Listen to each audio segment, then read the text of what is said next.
चलिए फिर वीडियो शुरू कर लेते हैं, बाकी बातें वीडियो के एंड में कर लेंगे। एपिसोड की शुरुआत में यहाँ पे हमें फिर से डंजियन का सीन दिखाया जाता है। अब आपको याद ही होगा यार, चाहे यहाँ पे काफी बुरी तरह से जख्मी हो चुकी थी और जिन्वू को कुछ समझ नहीं आ रहा होता कि वो क्या करे, तभी वो यहाँ पे कैमरामैन को बोलता है अपना कैमरा बंद करने के लिए, लेकिन यार वो कंफ्यूज होता है तो जिन्वू कहता है कि बंद करो नहीं तो मैं इसको तोड़ दूंगा।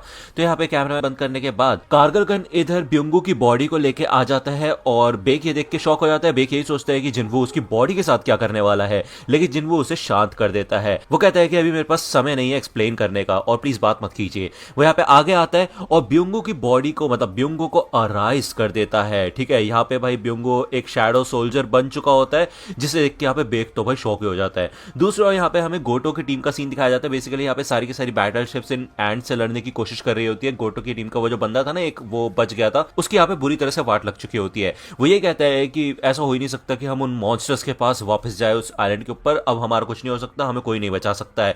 मिस्टर गोटो को ऐसे मार दिया उसने। तो सुगीमोटो बताता है कि देखो यार, जो न्यू स्पीशीज थी वो मर चुकी है और वो जो खतरनाक मॉन्स्टर था वो भी मर चुका है। अब ये बात तो ये बंदा एकदम सही नहीं पाता, वो सोचता है ऐसा कैसे हो सकता है भाई। दूसरा यहाँ पे हमें फिर से डंजियन के अंदर का सीन दिखाया जाता है। लोग काफी ज्यादा इंप्रेस हो जाते हैं ये देख के कि भाई जिन्वू के पास एबिलिटी है कि वो मरे हुए लोगों को जिंदा टाइप कर सकता है। और ब्योंगो यहाँ पे चला जाता है। जिन्वू ये कहता है कि मैंने उसकी वॉइस सुनी, हंटर मिन ने मुझसे कहा था कि मेरी ताकत का इस्तेमाल करो। तो यहाँ पे ब्योंगो चाहे को हील करना शुरू कर देता है और जिन्वू यहाँ पे काफी इंप्रेस होता है कि यार बिना ऑर्डर दिए यहाँ पे ब्योंगो ने चाहे को हील करना शुरू कर दिया। इसका तो ये है कि वो जब जिंदा रहे होंगे तो काफी अच्छे इंसान होंगे वो। ठीक है, चोई जोंगिन और मा डोंगो यही सोचते हैं कि यार जैसे जैसे लड़ाई में वो पार्ट लेता है और भी ज्यादा ताकतवर बनता जाता है और ये बात किसी को नहीं पता चलनी चाहिए। काफी खतरनाक बात है ये, है कि नहीं? ये सारी एबिलिटीज यहाँ पे चाहे सक्सेसफुली हील हो चुकी होती है, लेकिन बेक ये कहता है कि हंटर संग, मुझे पता है कि अभी तुम हंटर के तौर पे काफी सारे लड़ाइयां लड़ोगे और ब्योंगो की ताकत तुम्हारे काफी काम आएगी, है ना, लेकिन उसे कभी भी लड़ाई पसंद नहीं थी।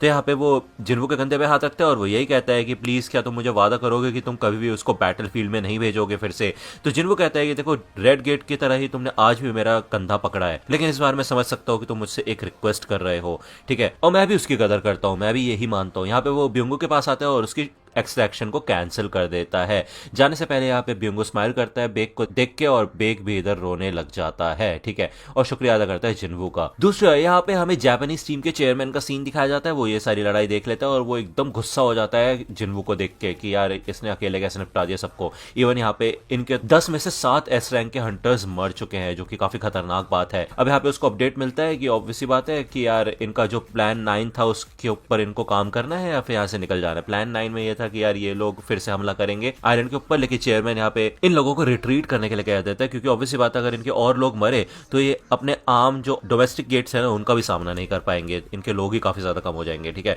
तो यहाँ पे वो सबको बुला लेता है वापस। यहाँ पे दूसरी ओर हमें हंटर्स गिल्ड, नाइट्स गिल्ड का सीन दिखाया जाता है। ये सबके सब लोग अपनी एबिलिटी का इस्तेमाल करके इन एंट्स की वाट लगाने की कोशिश कर रहे होते हैं। इनको समझ आ जाता है कि भाई इन एंट्स ने अपना लीडर खो दिया है, जिस वजह से ये पागल हो चुकी है और हर जगह फैलने शुरू हो चुकी है। ठीक है, इधर ये जो कोरियन टीम के एस रैंक के हंटर्स होते हैं हेलीकॉप्टर में बैठ जाते हैं, लेकिन जिन्वू उनके साथ नहीं आया होता है क्योंकि उसको ये काम निपटाना होता है। दूसरी ओर डंजन के अंदर यहाँ पे कारगिल गन की एबिलिटीज के साथ वो काफी खतरनाक दहशत मचा देता है भाई, मतलब आतंक मचा देता है वो। यहाँ पे उसे एक्स को डिस्ट्रॉय करने के भी काफी अच्छे खासे पॉइंट्स मिल रहे होते हैं। वो इधर डीमन मोनार्क की स्वॉर्ड का इस्तेमाल करते हैं, जिससे कि यहाँ पे बिजली निकलती है और एक साथ वो काफी सारी एंट्स की वाट लगाता है। वो यही सोचते हैं कि उसने इसे जंग खाने के लिए क्यों रखा हुआ था। वो यहाँ पे अपने सारे एलिट सोल्जर्स को भेजते हैं और ये सबके सब यहाँ पे मारकाट मचाना शुरू कर देते हैं। फाइनली इधर जिन्वू 100 लेवल पे पहुंच चुका होता है। ठीक है, अब फाइनली वो यहाँ पे आता है बेरू की बॉडी के पास और शैडो एक्सट्रैक्शन अवेलेबल होती है। वो अराइज बोलता है, जिसके बाद यहाँ पे चारों तरफ अंधेरा छा जाता है। उसे समझ नहीं आता भाई चल क्या रहा है इधर। तभी वो वापस आ जाता है और हमें दिखाया जाता है कि बेरू एक शैडो सोल्जर बन चुका होता है और काफी खतरनाक लग रहा होता है। अब जिन्वू को तो लग रहा था कि उसका एक्सट्रैक्शन एक बार को फेल हो गया, लेकिन ऐसा कुछ नहीं होता। तो वो सोचता है कि बाकी एंड्स को वो अराइज करे, लेकिन तभी पीछे से उसको आवाज आती है कि किंग। तो जिन्वू शॉक हो जाता है कि ये बोल कैसे सकता है। तो बेरू फिर से कहता है कि किंग प्लीज मुझे एक नाम दीजिए। तो यहाँ पे एक नोटिफिकेशन आता है, जिन्वू देखता है कि इसकी रैंक है जनरल रैंक और ये रैंक उसने पहली बार देखी होती है। ऐसा हो सकता है कि इस रैंक के लोग बोल सकते हो, ठीक है ना, क्योंकि और कोई सोल्जर तो नहीं बोल सकता है। तो जिन्वू से पूछता है कि मैंने ही तुम्हें जान से मारा, तो क्या फिर भी तुम मेरे साथ मुझे फॉलो करना चाहोगे? तो बेरू यही कहता है कि मैं मरा नहीं हूं, बल्कि मैं आपकी ताकत की वजह से जिंदा हो गया हूं और मेरे दिल में खुशी की लहर दौड़ रही है। तो प्लीज किंग मुझे नाम दीजिए, मैं आपको जिंदगी भर फॉलो करूंगा। और भाई ये तो काफी कमाल की चीज होती है, मतलब यार बेरू तो एक अलग ही लेवल का बंदा बन चुका है यहाँ पे। जिन्वो फाइनली उसको नाम देता है बेरू, ठीक है, और वो अपनी बाकी सारी एंड्स को भी अराइज कर देता है। दूसरा यहाँ पे हमें आइलैंड का सीन दिखाया जाता है, ये ऑलमोस्ट इधर पहुंच चुकी होती है एंड्स, तो ये सबके सब लड़ना शुरू करते हैं इन एंड्स से, ठीक है, अपनी पूरी कोशिश कर रहे होते हैं। बेरू इधर बताता है जिन्वो को कि तकरीबन 4000 एंड्स है इधर जिन्होंने अपना कंट्रोल खो दिया है और इधर उधर भाग रही है ये, ठीक है। तो जिन्वो यहाँ पे बेरू से कहता है कि क्या तुम इनकी वाट लगा सकते हो, तो बेरू कहते हैं बस आप आदेश दीजिए। तो जिन्वो कहते हैं ठीक है फिर जाओ।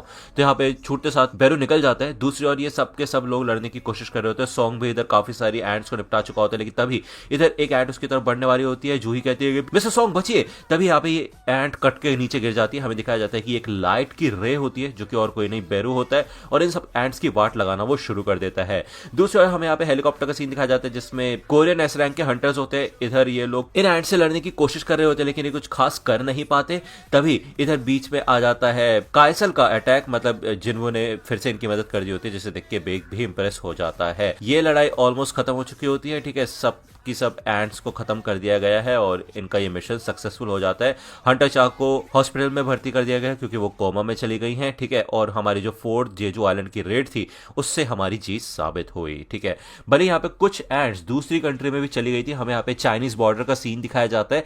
इधर ये लोग अटैक करने के लिए तैयार होते हैं, लेकिन इनका जो हंटर होता है वो ही काफी होता है इन एंट्स के लिए, जो कि काफी खतरनाक होता है। भाई अपनी 2 ब्लेड्स निकालता है और 2 ही स्लैशेस में पूरा आसमान क्लियर कर देता है। भाई काफी खतरनाक, बट उसे मजा नहीं आता इन एंट्स को मार के। वो ये सोचता है कि वो ब्लैक एंट होती तो ज्यादा अच्छा रहता। फोर्थ जेजू आइलैंड रेड में जितने भी विक्टिम्स मरे उनके लिए यहाँ पे एक जगह रेडी की जाती है जहाँ पे लोग अपनी क्या कहते हैं उसे श्रद्धांजलि, ओके। इधर जिन्वो भी आया होता है, साथ में मीडिया की बातें भी चल रही होती है कि जिन्वो की वजह से ये सक्सेसफुल हुई है रेड। लेकिन दूसरी ओर लोग क्रिटिक्स भी होते हैं, मतलब वो ये बात करते हैं कि भाई वो काफी लेट वहां पे पहुंचा जिस वजह से काफी लोगों की जान चली गई। ये काफी गलत बात है, इससे हमें क्वेश्चन करना चाहिए, ठीक है ना।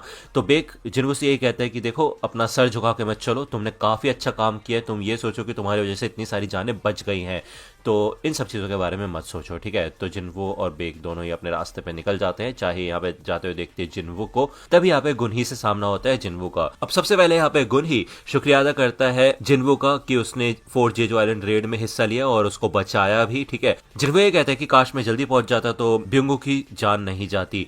तो गुनही कहता है कि देखो तुम्हारी वजह से यहाँ पे 5 हंटर्स और काफी सिटीजन्स की जान बची है, तो देखो अपने आप को थोड़ा तो क्रेडिट दो, ठीक है। चिंता मत करो, कभी ना कभी मैं ये एहसान जरूर चुकाऊंगा। तो मैं जानना चाहता हूँ कि अब तुम्हारे फ्यूचर प्लान्स क्या है।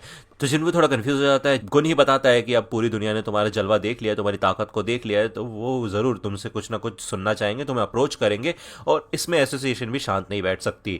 तो जिन्वो यही बता देता है कि उसको अपना खुद का गिल्ड शुरू करना है, ठीक है। दूसरा यहाँ पे हमें आइलैंड का सीन दिखाया जाता है। फिर से इधर ये टीम आई होती है और मेरे ख्याल से ये मिस्टर पार्क ही है, ओके। इन्हें यहाँ पे रिसोर्स कलेक्ट करने के लिए भेजा गया है, ओके। और वो यही कहता है कि देखो उन्हें हमारे ऊपर कितना ट्रस्ट है जो उन्होंने हमें यहाँ भेजा। तभी यहाँ पे पीछे एक एंट आती है और मिस्टर पार्क उसे काट के नीचे गिरा देता है। तभी साइड में से यहाँ पे भाई काफी हट्टा कट्टा बंदा आता है भाई, और मैं तुम्हें बता दूं यार ये मोनार्क ऑफ बीस्ट है, ठीक है। और भाई उसके साथ साथ मोनार्क ऑफ फ्रॉस्ट भी इधर होता है जो कि चुटकी बजाते साथ ही इन सबको बेहोश कर देता है। अब ये लोग बात करते हैं किसी बंदे के बारे में कि वो यहाँ पे था, मौजूद था, लेकिन वो इंसानों की मदद क्यों कर रहा है, हमें उसके बारे में पता लगाना पड़ेगा। बेसिकली ये लोग मोस्ट प्रोबेबली जिन्वो के बारे में बात कर रहे होते हैं, या फिर मैं बोलूँ शैडो मोनार्क के बारे में बात कर रहे होते हैं। तो यहाँ पे जो फ्रॉस्ट मोनार्क होता है एक पोर्टल खोलता है, वो ये कहता है कि हमारा काम यहाँ पे निपट चुका है, चलो यहाँ से चलते हैं। दूसरी ओर बीस्ट मोनार्क होता है, वो भी इधर से निकल जाता है और वो यही कहता है जाने से पहले कि अगर वो औरत ये सब देखेगी तो काफी ज्यादा गुस्सा हो, ठीक है। दूसरा इधर हमें जिन्हो का सीन दिखाया जाता है जो कि घर जा रहा होता है, लेकिन भाई जाम में फंस चुका होता है और जिन्हो से उसकी बात हो रही होती है गिल्ड के बारे में। तो जिन्हो बता देता है कि इनको अप्रूवल मिल चुका है गिल्ड बनाने के लिए। और आपको याद होगा यार वो बंदी थी जिन्हा की दोस्त, वो भी यहाँ पे शामिल होती है। वो कहते हैं कि मैं भी तुम्हारे गिल्ड ज्वाइन करूंगी।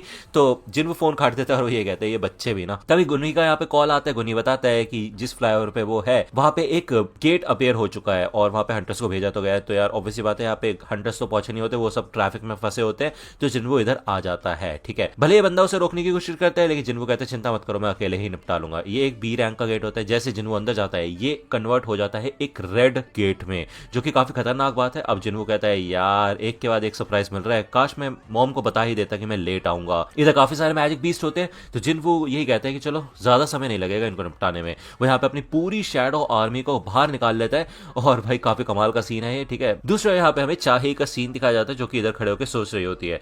अब चॉय जोंगिन इधर आता है और चाहे ये बताते हैं कि इस रेड मिशन के बाद उसको अपनी लिमिटेशन के बारे में पता चला कि वो इतनी भी ज्यादा ताकतवर नहीं है, दूसरों को ही उसे रेस्क्यू करना पड़ा। लेकिन वो इंसान अलग है, यानी कि वो जिन्वो की फैन बन चुकी है। ओके, वो ये कहती है कि मैं उसके साथ खड़े होकर लड़ना चाहती हूँ, शोल्डर से शोल्डर मिला के, और भी ज्यादा ताकतवर बनना चाहती हूँ। दूसरी ओर यहाँ पे हमें गेट के अंदर का सीन दिखाया जाता है और हमें बताया जाता है कि डंजन्स काफी खतरनाक जगह है। हंटर्स का जन्म ही इसलिए होता है कि वो हंट कर सके, लेकिन हंटर्स के तौर पे हमें चौकन्ना भी रहना पड़ता है कि कहीं हमारा ही शिकार ना हो जाए। ओके, और सिचुएशन कभी भी रिवर्स हो सकती है। ठीक है, लोग अपने आप को प्रूव करने की कोशिश करते हैं, हंटर्स हंट करने की कोशिश करते रहते हैं और उन्हें कोई भी नहीं रोक सकता। वो धीरे धीरे करके आगे बढ़ते रहते हैं। ये गेट इधर क्लियर हो जाता है और जिन्वो भाई एकदम राजा की तरह यहाँ से निकल रहा होता है और वो ये कहता है कि अब अगला कौन है।